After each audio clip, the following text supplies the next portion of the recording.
Hello friends, subscribe my حضرت channel انس بن Hadi's مالک 92. رضی اللہ تعالیٰ عنہ سے منقول ہے کہ ان کی دادی ملیکہ رضی اللہ تعالیٰ عنہ نے رسول اللہ صلی اللہ علیہ وسلم کو کھانے کی دعوت دی جو انہوں نے آپ کے لیے تیار کیا تھا۔ آپ نے اس میں سے کچھ کھایا، پھر فرمایا اٹھو میں تمہیں نماز پڑھاؤں۔ حضرت انس رضی اللہ تعالیٰ عنہ نے کہا میں اپنی ایک چٹائی کی طرف اٹھا جو زیادہ استعمال کی وجہ سے سیاہ ہو چکی تھی۔ میں نے اس پر پانی ڈالا۔ رسول اللہ صلی اللہ علیہ وسلم اٹھے، میں نے اور ایک یتیم نے آپ کے پیچھے صف بنائی اور بڑھیا یعنی دادی محترمہ ہمارے پیچھے کھڑی ہوئی۔ آپ نے ہمیں 2 رکعتیں پڑھائیں، پھر آپ صلی اللہ علیہ وسلم تشریف لے گئے۔ سنن نسائی حدیث نمبر 802۔ حضرت انس رضی اللہ تعالیٰ عنہ سے روایت ہے کہ رسول اللہ صلی اللہ علیہ وسلم ہمارے ہاں تشریف لائے۔ ہم گھر والے صرف میں، میری والدہ، ایک یتیم لڑکا اور میری خالہ ام حرام رضی اللہ عنہم ہی تھے۔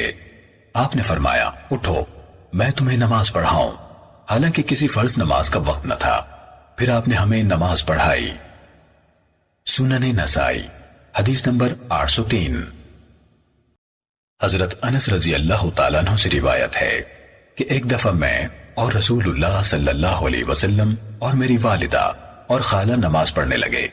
رسول اللہ صلی اللہ علیہ وسلم نے ہمیں نماز پڑھائی، مجھے اپنے دائیں اور میری والدہ اور خالہ کو پیچھے کھڑا کیا۔ سنن نسائی حدیث نمبر 804۔ حضرت ابن عباس رضی اللہ تعالیٰ عنہما بیان کرتے ہیں کہ میں نے نبی صلی اللہ علیہ وسلم کے ساتھ کھڑے ہو کر نماز پڑھی اور حضرت عائشہ رضی اللہ تعالیٰ عنہا ہمارے پیچھے کھڑی ہوئی۔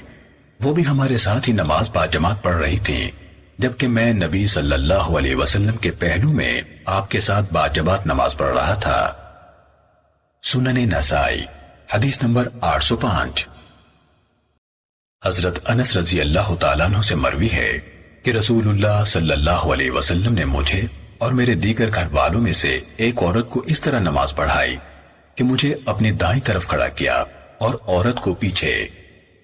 سنن نسائی حدیث نمبر 806۔ حضرت ابن عباس رضی اللہ تعالیٰ عنہما بیان کرتے ہیں کہ میں نے اپنی خالہ میمونہ یعنی ام المومنین رضی اللہ تعالیٰ عنہ کے ہاں رات گزاری۔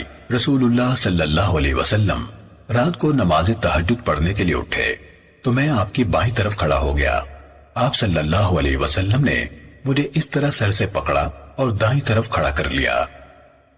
سنن نسائی حدیث نمبر 807۔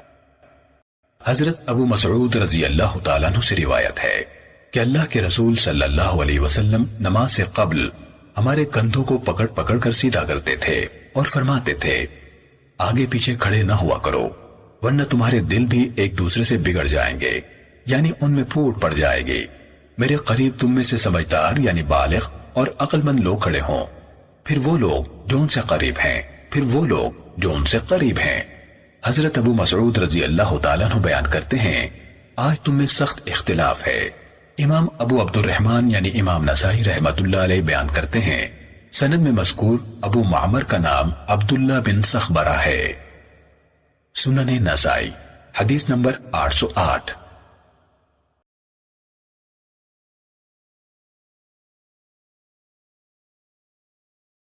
حضرت قیس بن عباد سے روایت ہے کہ ایک دفعہ میں مسجد میں پہلی صف میں تھا، مجھے میرے پیچھے سے ایک آدمی نے کھینچا اور مجھے پیچھے کر دیا اور خود میری جگہ کھڑا ہو گیا۔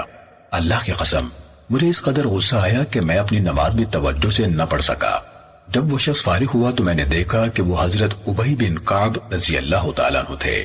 کہنے لگے اے جوان، اللہ تعالیٰ تجھے ہر تکلیف سے بچائے، تحقیق یہ نبی صلی اللہ علیہ وسلم کی ہمیں نصیحت ہے کہ ہم یعنی سمجھدار اور بڑی عمر کے لوگ آپ کے قریب یعنی پہلے صف میں کھڑے ہوں۔ پھر آپ یعنی ابی بن کعب قبلے کی طرف متوجہ ہوئے اور 3 دفعہ فرمایا کعبے کے رب کی قسم اہل حل و عقد ہلاک ہو گئے۔ پھر فرمایا اللہ کی قسم مجھے ان پر افسوس نہیں بلکہ افسوس ان پر ہے جنہوں نے انہیں گمراہ کیا۔ میں نے کہا اے ابو یعقوب آپ اہل حل و عقد سے کیا مراد لیتے ہیں؟ فرمایا امرا یعنی حکام۔ سنن نسائی حدیث نمبر 809۔ حضرت ابو ہریرہ رضی اللہ تعالیٰ عنہ بیان کرتے ہیں کہ جماعت کی اقامت ہو گئی تو ہم کھڑے ہو گئے، اور رسول اللہ صلی اللہ علیہ وسلم کی تشریف آوری سے قبل صفیں درست کر لے گئیں۔ پھر رسول اللہ صلی اللہ علیہ وسلم تشریف لائے، حتیٰ کہ جب اپنی نماز گاہ میں کھڑے ہو گئے تو تکبیر تحریمہ سے قبل ہی آپ واپس مڑے اور ہم سے فرمایا اپنی جگہ کھڑے رہو۔ ہم کھڑے انتظار کرتے رہے حتیٰ کہ آپ صلی اللہ علیہ وسلم تشریف لائے تو آپ نہائے ہوئے تھے اور آپ کے سر مبارک سے پانی کے قطرے گر رہے تھے۔ پھر آپ صلی اللہ علیہ وسلم نے تکبیر تحریمہ کہی اور نماز پڑھائی۔ سنن نسائی حدیث نمبر 810۔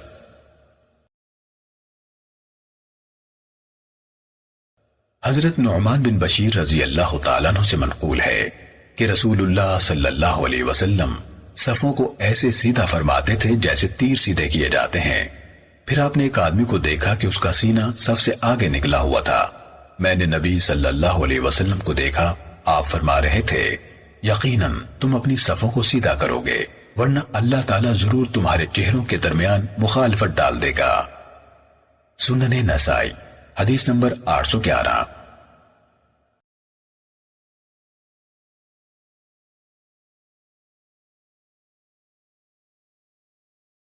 حضرت برا بن عازب رضی اللہ تعالیٰ عنہ سے مروی ہے کہ رسول اللہ صلی اللہ علیہ وسلم تکبیر تحریمہ کہنے سے قبل ایک سرے سے دوسرے سرے تک صفوں کے درمیان چلا کرتے تھے۔ ہمارے کندھوں اور سینوں کو ہاتھوں سے پکڑ پکڑ کر سیدھا کرتے اور فرماتے تھے آگے پیچھے کھڑے نہ ہو ورنہ تمہارے دل ایک دوسرے سے مختلف ہو جائیں گے، یعنی ان میں پھوٹ پڑ جائے گی۔ اور آپ صلی اللہ علیہ وسلم فرماتے تھے تحقیق اللہ تعالیٰ اگلی صفوں کے لیے خصوصی رحمتیں نازل فرماتا ہے اور اس کے فرشتے ان کے لیے خصوصی رحمتیں طلب کرتے ہیں۔ سنن نسائی حدیث نمبر 812۔ حضرت ابو مسعود رضی اللہ تعالیٰ عنہ سے روایت ہے کہ رسول اللہ صلی اللہ علیہ وسلم ہمارے کندھوں کو پکڑتے اور فرماتے سیدھے ہو جاؤ اور آگے پیچھے نہ کھڑے ہو ورنہ تمہارے دل بدل جائیں گے، یعنی ان میں پھوٹ پڑ جائے گی۔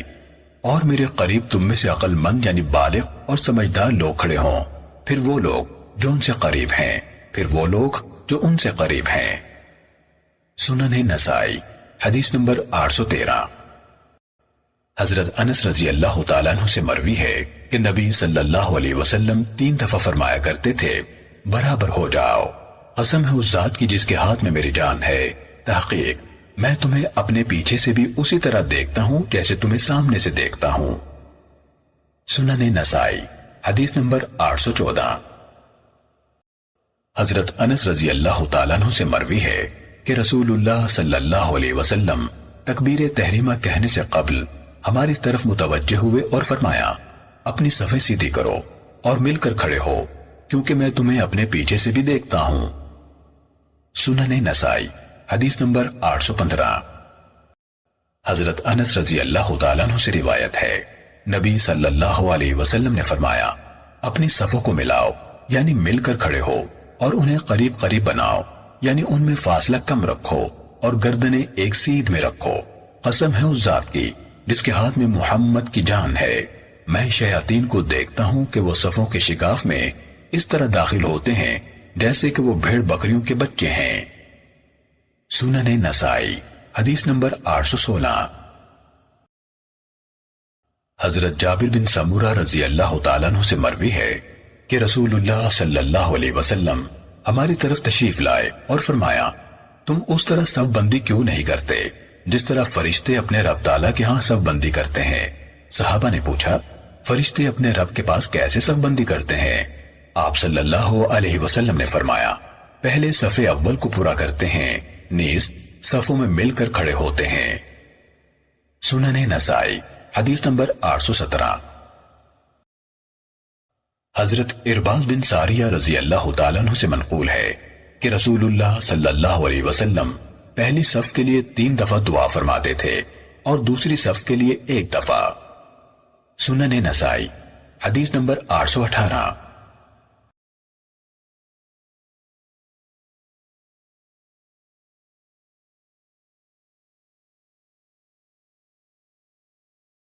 حضرت انس رضی اللہ تعالیٰ عنہ سے روایت ہے رسول اللہ صلی اللہ علیہ وسلم نے فرمایا پہلی صف مکمل کرو پھر وہ جو اس پہلی سے ملی ہوئی ہے یعنی دوسری، اگر کوئی کمی ہو تو وہ آخری صف میں ہونی چاہیے، نہ کہ پہلی صف میں۔ سنن نسائی حدیث نمبر 819۔ حضرت ابن عمر رضی اللہ تعالیٰ عنہما سے روایت ہے، رسول اللہ صلی اللہ علیہ وسلم نے فرمایا، جو کوئی صف کو ملائے گا اللہ تعالیٰ اسے اپنے ساتھ ملائے گا، اور جو صف کو کاٹے یعنی توڑے گا اللہ تعالیٰ اسے کاٹے یعنی توڑے گا۔ سنن نسائی حدیث نمبر 820۔ حضرت ابو ہریرہ رضی اللہ تعالیٰ عنہ سے مروی ہے، رسول اللہ صلی اللہ علیہ وسلم نے فرمایا، مردوں کی بہترین صف پہلی صف ہے اور بدترین صف آخری صف ہے، اور عورتوں کی بہترین صف آخری صف ہے اور بدترین صف پہلی صف ہے، یعنی جو مردوں سے ملی ہوئی ہو۔ سنن نسائی حدیث نمبر 821۔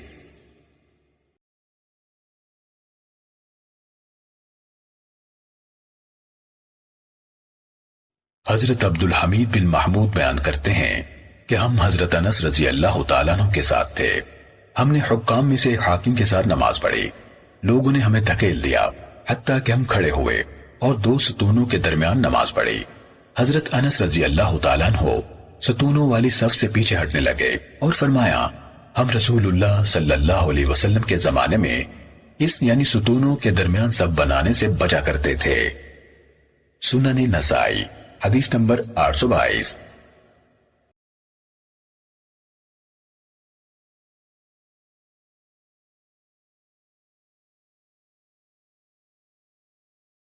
حضرت برا بن عازب رضی اللہ تعالیٰ عنہ سے منقول ہے کہ ہم جب رسول اللہ صلی اللہ علیہ وسلم کے پیچھے نماز پڑھتے تھے تو میری خواہش ہوتی تھی کہ میں آپ کی دائیں طرف کھڑا ہوں۔ سنن نسائی حدیث نمبر 823۔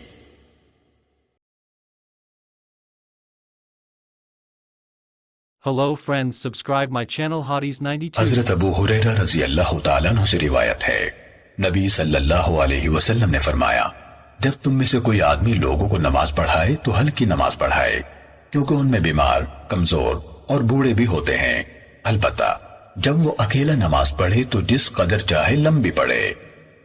سنن نسائی حدیث نمبر 824۔ حضرت انس رضی اللہ تعالیٰ عنہ سے مروی ہے کہ نبی صلی اللہ علیہ وسلم سب لوگوں سے ہلکی مگر مکمل نماز پڑھاتے تھے۔ سنن نسائی حدیث نمبر 825۔ حضرت ابو قتادہ رضی اللہ تعالیٰ عنہ سے منقول ہے، نبی صلی اللہ علیہ وسلم نے فرمایا، بسا اوقات میں نماز میں کھڑا ہوتا ہوں، پھر کسی بچے کی رونے کی آواز سنتا ہوں تو نماز کو مختصر کر دیتا ہوں کہ اس کی ماں پر مشقت کا سبب نہ بن جاؤں۔ سنن نسائی حدیث نمبر 826۔ حضرت عبداللہ بن عمر رضی اللہ تعالیٰ عنہما سے منقول ہے کہ رسول اللہ صلی اللہ علیہ وسلم نماز ہلکی پڑھانے کا حکم دیتے تھے، مگر خود سورہ صافات کے ساتھ ہماری امامت فرماتے۔ سنن نسائی حدیث نمبر 827۔ حضرت ابو قتادہ رضی اللہ تعالیٰ عنہ سے روایت ہے، میں نے رسول اللہ صلی اللہ علیہ وسلم کو دیکھا، آپ لوگوں کی امامت کرا رہے تھے، جبکہ آپ نے امامہ بنت ابو العاص کو اپنے کندھے پر اٹھایا ہوا تھا، جب آپ رکوع فرماتے تو اسے اتار دیتے اور جب سجدے کے بعد اٹھتے تو اسے دوبارہ اٹھا لیتے۔ سنن نسائی حدیث نمبر 828۔ حضرت ابو ہریرہ رضی اللہ تعالیٰ عنہ سے مروی ہے، حضرت محمد صلی اللہ علیہ وسلم نے فرمایا، جو شخص امام سے پہلے اپنا سر اٹھا لیتا ہے، کیا وہ اس بات سے نہیں ڈرتا کہ اللہ تعالیٰ اس کا سر گدھے کے سر جیسا بنا دے؟ سنن نسائی حدیث نمبر 829۔ حضرت برا رضی اللہ تعالیٰ عنہ بیان کرتے ہیں، اور وہ جھوٹے نہ تھے، کہ جب وہ رسول اللہ صلی اللہ علیہ وسلم کے ساتھ نماز پڑھتے تھے اور آپ رکوع سے سر اٹھاتے تو صحابہ کھڑے رہتے، حتیٰ کہ آپ کو دیکھ لیتے کہ آپ سجدے میں چلے گئے ہیں تو پھر سجدہ کرتے۔ سنن نسائی حدیث نمبر 830۔ حضرت حتان بن عبداللہ بیان کرتے ہیں کہ حضرت ابو موسیٰ رضی اللہ تعالیٰ عنہ نے ہمیں نماز پڑھائی، جب وہ آخری قیدے میں تھے تو ایک آدمی داخل ہوا اور اس نے کہا، نماز کو نیکی اور زکوٰۃ سے ملایا گیا ہے۔ جب حضرت ابو موسیٰ رضی اللہ تعالیٰ عنہ نے سلام پھیرا تو لوگوں کی طرف متوجہ ہوئے اور فرمایا تم میں سے کس نے یہ بات کہی ہے؟ لوگ خاموش رہے۔ آپ فرمانے لگے اے حتان، شاید تم نے یہ بات کہی ہے۔ میں نے کہا نہیں، ویسے مجھے خطرہ تھا کہ آپ مجھے ہی اس بات پر ڈانٹیں گے۔ آپ نے فرمایا رسول اللہ صلی اللہ علیہ وسلم نے ہمیں ہماری نماز اور دوسرے طریقے سکھائے تھے۔ آپ صلی اللہ علیہ وسلم نے فرمایا امام اس لیے ہوتا ہے کہ اس کی اقتداء کی جائے، چنانچہ جب وہ اللہ اکبر کہہ لے تو تم اللہ اکبر کہو، اور جب وہ غیر المغضوب علیہم ولا الضالین کہہ لے تو تم آمین کہو۔ اللہ تعالیٰ تمہاری دعا قبول فرمائے گا۔ اور جب امام رکوع میں چلا جائے تو تم رکوع کرو، اور جب وہ سر اٹھائے اور کہے سمع اللہ لمن حمدہ تو تم کہو ربنا لک الحمد۔ اللہ تعالیٰ تمہاری حمد سنے گا۔ اور جب وہ سجدے میں چلا جائے تو تم سجدہ کرو، اور جب وہ سر اٹھا لے تو پھر تم سر اٹھاؤ۔ امام تم سے پہلے سجدے میں جاتا ہے اور تم سے پہلے سر اٹھاتا ہے۔ رسول اللہ صلی اللہ علیہ وسلم نے فرمایا یہ جلدی سر اٹھانا جلدی جانے کے مقابلے میں ہے، یعنی ادھر کی کسر ادھر نکل گئی۔ سنن نسائی حدیث نمبر 831۔ حضرت جابر رضی اللہ تعالیٰ عنہ سے مروی ہے کہ انصار میں سے ایک آدمی آیا جبکہ جماعت کھڑی ہو چکی تھی۔ وہ مسجد میں آیا اور حضرت معاذ رضی اللہ تعالیٰ عنہ کے پیچھے نماز پڑھنے لگا۔ انہوں نے نماز لمبی کر دی۔ وہ آدمی یعنی صفوں سے نکل گیا اور اس نے مسجد کے ایک کونے میں نماز پڑھی، پھر چلا گیا۔ جب حضرت معاذ رضی اللہ تعالیٰ عنہ نماز سے فارغ ہوئے تو انہیں بتایا گیا کہ فلاں شخص نے ایسے ایسے کیا ہے۔ حضرت معاذ رضی اللہ تعالیٰ عنہ نے کہا اگر مجھے صبح نصیب ہوئی تو میں یہ بات ضرور رسول اللہ صلی اللہ علیہ وسلم سے بیان کروں گا۔ معاذ رضی اللہ تعالیٰ عنہ نبی صلی اللہ علیہ وسلم کے پاس گئے اور آپ سے اس واقعے کا ذکر کیا تو رسول اللہ صلی اللہ علیہ وسلم نے اس آدمی کو بلا بھیجا اور فرمایا تجھے کس چیز نے اس کام پر آمادہ کیا؟ اس نے کہا اے اللہ کے رسول، میں سارا دن اونٹ پر پانی ڈھوتا رہا، میں آیا تو جماعت کھڑی تھی، میں مسجد میں داخل ہوا اور ان کے ساتھ نماز میں شامل ہو گیا تو انہوں نے فلاں فلاں سورت یعنی سورہ بقرہ شروع کر دی اور بہت لمبی قرات کی۔ میں نے نماز توڑ کر مسجد کے ایک کونے میں الگ نماز پڑھ لی۔ رسول اللہ صلی اللہ علیہ وسلم نے فرمایا اے معاذ، کیا تو لوگوں کو فتنے میں ڈال رہا ہے؟ اے معاذ، کیا تو لوگوں کو سخت تکلیف میں مبتلا کر رہا ہے؟ اے معاذ، کیا تو لوگوں کو آزمائش میں ڈال رہا ہے؟ سنن نسائی حدیث نمبر 832۔ حضرت انس بن مالک رضی اللہ تعالیٰ عنہ سے روایت ہے کہ رسول اللہ صلی اللہ علیہ وسلم ایک گھوڑے پر سوار ہوئے تو اسے گر گئے اور آپ کا دایاں پہلو چھل گیا۔ آپ صلی اللہ علیہ وسلم نے کوئی ایک نماز بیٹھ کر پڑھی، ہم نے بھی آپ کے پیچھے بیٹھ کر نماز پڑھی۔ جب آپ فارغ ہوئے تو فرمایا امام اس لیے بنایا گیا ہے کہ اس کی پیروی کی جائے، لہٰذا جب وہ کھڑا ہو کر نماز پڑھے تو تم بھی کھڑے ہو کر نماز پڑھو، جب وہ رکوع کرے تو تم بھی رکوع کرو، جب وہ سمع اللہ لمن حمدہ کہے تو تم ربنا لک الحمد کہو، اور جب وہ بیٹھ کر نماز پڑھے تو تم بھی بیٹھ کر نماز پڑھو۔ سنن نسائی حدیث نمبر 833۔ حضرت عائشہ رضی اللہ تعالیٰ عنہ سے روایت ہے جب رسول اللہ صلی اللہ علیہ وسلم زیادہ بیمار ہوئے تو بلال رضی اللہ تعالیٰ عنہ آپ کو نماز کی اطلاع دینے آئے۔ آپ نے فرمایا ابو بکر سے کہو کہ لوگوں کو نماز پڑھائیں۔ میں نے کہا اے اللہ کے رسول، ابو بکر بہت نرم دل آدمی ہے، جب وہ آپ کی جگہ کھڑے ہوں گے تو رونے کی وجہ سے لوگوں کو قرات نہ سنا سکیں گے۔ اگر آپ حضرت عمر رضی اللہ عنہ کو حکم دیں تو اچھی بات ہے۔ آپ نے فرمایا نہیں، ابو بکر سے کہو لوگوں کو نماز پڑھائیں۔ میں نے حفصہ رضی اللہ تعالیٰ عنہ سے کہا تم بھی رسول اللہ صلی اللہ علیہ وسلم سے کہو۔ انہوں نے بھی آپ سے کہا۔ آپ صلی اللہ علیہ وسلم نے فرمایا تم حضرت یوسف علیہ السلام کے واقعے والی عورتوں کی طرح ہو، ابو بکر سے کہو لوگوں کو نماز پڑھائیں۔ لوگوں نے حضرت ابو بکر رضی اللہ تعالیٰ عنہ سے کہا۔ پھر جب انہوں نے نماز شروع کی تو رسول اللہ صلی اللہ علیہ وسلم نے اپنے آپ میں کچھ آرام اور افاقہ محسوس کیا۔ آپ اٹھے، دو آدمیوں کے درمیان آپ کو ان کے کندھوں کے سہارے چلایا گیا، پھر بھی آپ کے پاؤں مبارک زمین پر گھسٹ رہے تھے، آپ میں پاؤں اٹھانے کی سکت نہ تھی۔ جب آپ مسجد میں داخل ہوئے تو حضرت ابو بکر رضی اللہ تعالیٰ عنہ آپ کی آہٹ محسوس کر کے پیچھے ہٹنے لگے۔ رسول اللہ صلی اللہ علیہ وسلم نے انہیں اشارہ فرمایا کہ اسی طرح کھڑے رہیں۔ پھر رسول اللہ صلی اللہ علیہ وسلم تشریف لائے اور ابو بکر رضی اللہ تعالیٰ عنہ کی بائیں جانب بیٹھ گئے۔ چنانچہ اللہ کے رسول صلی اللہ علیہ وسلم بیٹھ کر لوگوں کو نماز پڑھا رہے تھے اور ابو بکر رضی اللہ عنہ کھڑے ہو کر آپ کی اقتداء کر رہے تھے اور لوگ ابو بکر رضی اللہ عنہ کی نماز کی اقتداء کر رہے تھے۔ سنن نسائی حدیث نمبر 834۔ عبید اللہ بن عبداللہ سے منقول ہے کہ میں حضرت عائشہ رضی اللہ تعالیٰ عنہ کے پاس گیا اور کہا، کیا آپ مجھے رسول اللہ صلی اللہ علیہ وسلم کے مرض الموت کے بارے میں بیان نہیں فرماتی؟ وہ فرمانے لگی، جب رسول اللہ صلی اللہ علیہ وسلم زیادہ بیمار ہو گئے تو فرمانے لگے، کیا لوگوں نے نماز پڑھ لی ہے؟ ہم نے کہا نہیں، وہ آپ کا انتظار کر رہے ہیں۔ آپ صلی اللہ علیہ وسلم نے فرمایا، میرے لیے ٹب میں پانی ڈالو۔ ہم نے تعمیل کی، آپ نے غسل فرمایا تاکہ بخار کی حدت کم ہو۔ پھر آپ نے اٹھنے کا ارادہ کیا تو بے ہوش ہو گئے۔ پھر ہوش میں آئے تو فرمانے لگے، کیا لوگوں نے نماز پڑھ لی ہے؟ ہم نے کہا، اے اللہ کے رسول، نہیں، بلکہ وہ آپ کا انتظار کر رہے ہیں۔ آپ صلی اللہ علیہ وسلم نے فرمایا، میرے لیے ٹب میں پانی رکھو۔ ہم نے تعمیل کی، آپ نے پھر غسل کیا اور اٹھنے کا ارادہ کیا مگر دوبارہ بے ہوش ہو گئے۔ پھر تیسری دفعہ بھی ایسے ہی فرمایا۔ حضرت عائشہ رضی اللہ تعالیٰ عنہ نے کہا، لوگ مسجد میں بیٹھے عشاء کی نماز کے لیے رسول اللہ صلی اللہ علیہ وسلم کا انتظار کر رہے تھے۔ آخر رسول اللہ صلی اللہ علیہ وسلم نے حضرت ابو بکر رضی اللہ تعالیٰ عنہ کو پیغام بھیج دیا کہ لوگوں کو نماز پڑھائیں۔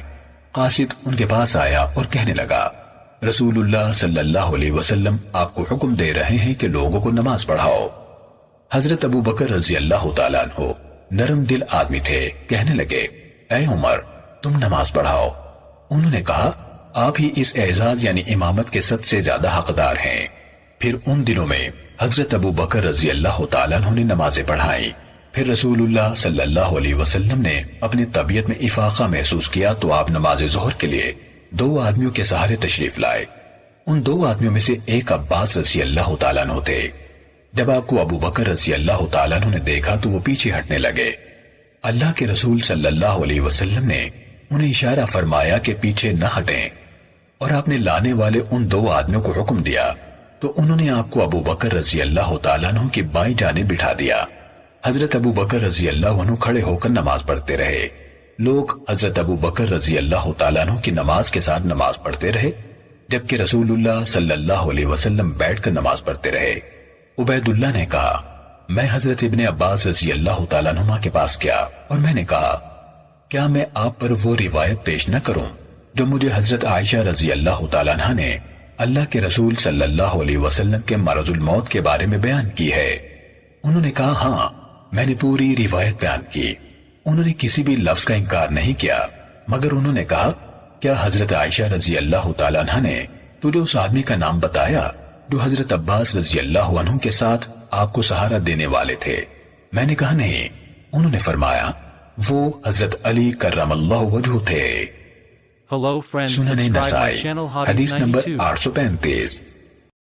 حضرت جابر بن عبداللہ رضی اللہ تعالیٰ عنہ سے مروی ہے کہ حضرت معاذ رضی اللہ تعالیٰ عنہ نبی صلی اللہ علیہ وسلم کے ساتھ نماز پڑھتے تھے، پھر اپنی قوم کی طرف واپس جاتے اور ان کی امامت کراتے تھے۔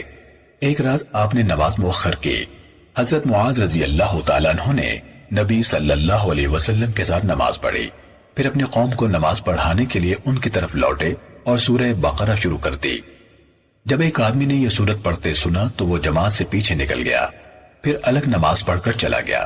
لوگوں نے کہا، اے شخص، تو منافق ہو گیا ہے۔ اس نے کہا، اللہ کی قسم، میں منافق نہیں ہوا، اور میں ضرور نبی صلی اللہ علیہ وسلم کے پاس جاؤں گا اور آپ کو بتلاؤں گا۔ پھر وہ نبی صلی اللہ علیہ وسلم کے پاس آیا اور کہنے لگا، اے اللہ کے رسول، تحقیق حضرت معاذ رضی اللہ تعالیٰ عنہ آپ کے ساتھ نماز پڑھتے ہیں، پھر ہمارے پاس آ کر ہماری امامت کراتے ہیں، اور رات آپ نے نماز مؤخر کی تو انہوں نے آپ کے ساتھ نماز پڑھی، پھر واپس آ کر ہمیں پڑھائی اور سورہ بقرہ شروع کر دی۔ جب میں نے یہ سنا تو میں جماعت سے پیچھے نکل گیا اور الگ نماز پڑھ لی۔ ہم اونٹوں پر پانی ڈھونے والے لوگ ہیں، اپنے ہاتھوں سے محنت کرتے ہیں، یعنی اتنی دیر تک اتنی لمبی نماز نہیں پڑھ سکتے۔ نبی صلی اللہ علیہ وسلم نے فرمایا، اے معاذ، کیا تو فتنہ باز ہے؟ فلاں فلاں سورت پڑھا کر۔